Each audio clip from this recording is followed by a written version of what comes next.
Guys, welcome back to my channel. मैं हूँ Shareen Joy और आप देख रहे हैं मेरा चैनल एस मिस्ट्री। आज मैं आपको एक रियल कहानी बताने जा रही हूँ ऑफ सारा।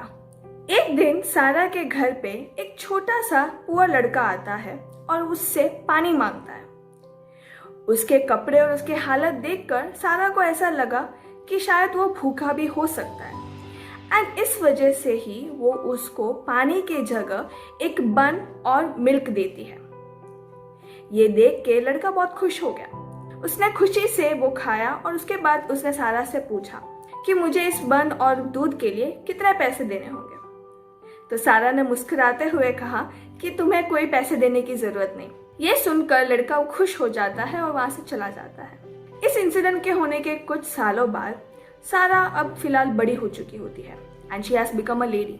लेकिन she is diagnosed with a disease जो कि उसके विलेज के डॉक्टर्स को समझ नहीं आ रहा था कि क्यों हुआ ये डिसीज और क्या डिसीज है ये, और उसके लिए कोई क्योर भी उन डॉक्टर्स को पता नहीं चल रहा था। और इसीलिए ही डॉक्टर्स ने सारा को उस छोटे से विलेज से एक बिग सिटी के हॉस्पिटल में शिफ्ट कर दिया।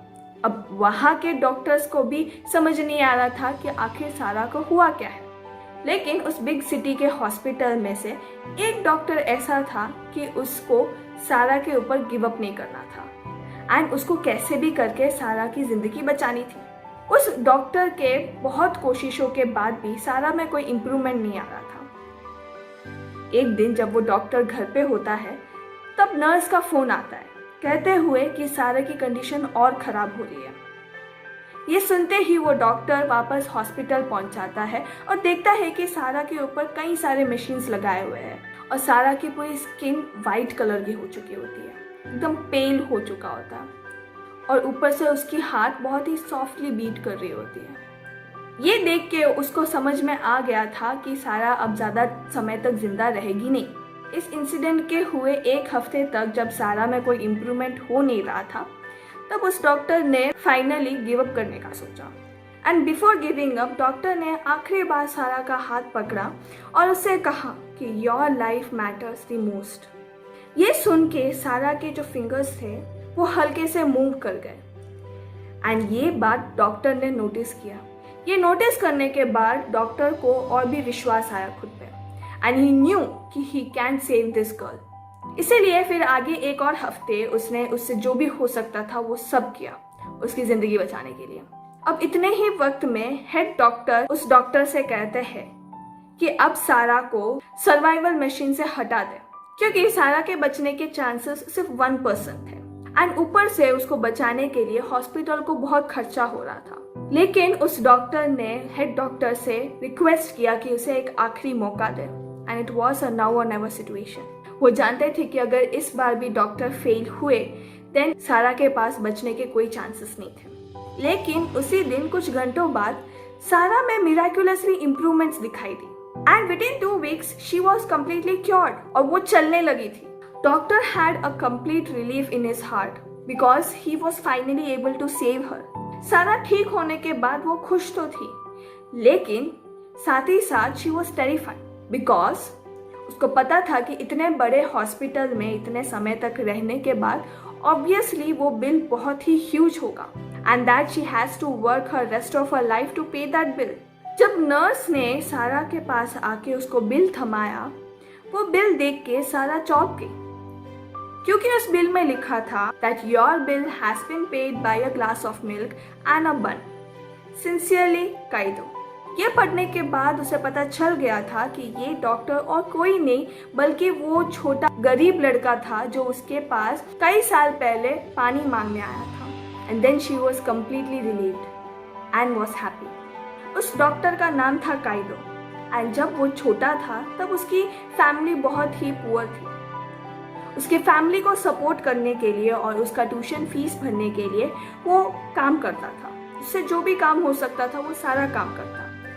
एक दिन जब वो अपने काम से रिटर्न हो रहा था तब उसे बहुत भूख लगने लगी और बाजू में एक बेकरी थी। वो उधर जाता है, बन देखता है तो उसे बहुत इच्छा होती है वो खाने की। उस बन को खरीदने के लिए जब वो अपना हाथ जेब में डालता है तब उसे सिर्फ एक कॉइन मिलता है एंड ही न्यू कि इस कॉइन से तो वो एक बन का छोटा सा पीस भी नहीं खरीद सकता। तो वो ऐसे ही वहीं से निकल जाता है और अपने घर के ओर चलने लगता है। लेकिन उसे बहुत भूख लग रही होती है कि तभी उसको बाजू में एक घर दिखता है। अब वो सोचता है कि शायद अगर वो वहाँ जाके खाना मांगेगा तो उसे खाना मिल सकता है। एंड इसीलिए ही वहाँ पे जाने से पहले वो 2-3 बार प्रैक्टिस करता है कि क्या बोले कि जिससे वो लोग उसे खाना दे दें, because he had never done that before. उसने आज तक जो भी खाया हो, जो भी लिया हो, सब मेहनत करके कमाया था, इसे बेग करके कभी नहीं किया था। पर बहुत भूख लगने की वजह से वो अपने आप को कंट्रोल नहीं कर पाया और वो उस घर पे जाता है। घर को नॉक करने पर एक छोटी सी स्वीट लड़की ने दरवाजा खोला। अब उसको देखने के बाद काइदो कुछ बोल नहीं पा रहा था। He had already forgotten what he had practiced. And डर के मारे वो सिर्फ एक ग्लास ऑफ वाटर मांगता है। अब वो स्वीट लड़की और कोई नहीं, सारा ही थी। एंड जैसे कि मैंने वीडियो के स्टार्टिंग में कहा, सारा ने फिर उसको मिल्क और बन दिया था खाने में, बिकॉज शी न्यू कि उसे भूख लगी होगी। सारा के इतने अच्छे जेस्चर को देखने के बाद Kaido was speechless. He was very happy and उसको ह्यूमैनिटी पे वापस से विश्वास आ गया था, बिकॉज आज तक उसने सिर्फ हार्ड वर्क किया था। उसके साथ ऐसा इतना अच्छा बिहेव किसी ने नहीं किया था। और इस इंसिडेंट के बाद काइदो ने बहुत मेहनत किया। बहुत मेहनत करने के बाद बड़े होकर डॉक्टर बना और एक बिग सिटी में ट्रांसफर हो गया। एक दिन जब वो अपने हॉस्पिटल में काम कर रहा होता है कि तभी उसे पता चलता है कि एक पेशेंट आई है उसके पुराने विलेज से, जिधर वो पहले रहता था। एंड उसको क्यूरियोसिटी हुई कि आखिर ये कौन सी लेडी हो सकती है। उसको जानना था कि कहीं ये वो लड़की तो नहीं जिसने उसको बन और मिल्क दिया था। एंड वो उस पेशेंट के वार्ड पे जाता है और पेशेंट को देख के वो चौंक जाता है, बिकॉज उसको देख के वो पता चल जाता है उसको कि ये वही लड़की थी जिसने उसको बचपन में खाना दिया था। एंड उसको पहचानने के बाद ही wanted to do everything to save her life. And फिर जैसे कि आपको पता ही है कि finally he succeeded in his motive and उसने सारा की जिंदगी बचाई। तो it was a quite inspiring story which makes us believe कि नहीं, आज भी दुनिया में इंसानियत जिंदा है। So let's hope for a better world and a better future. And I hope कि आपको ये वीडियो अच्छा लगा हो। अच्छा लगा हो तो लाइक, शेयर और कमेंट जरूर करना। और ऐसे और भी वीडियोस के लिए stay connected with me and subscribe me.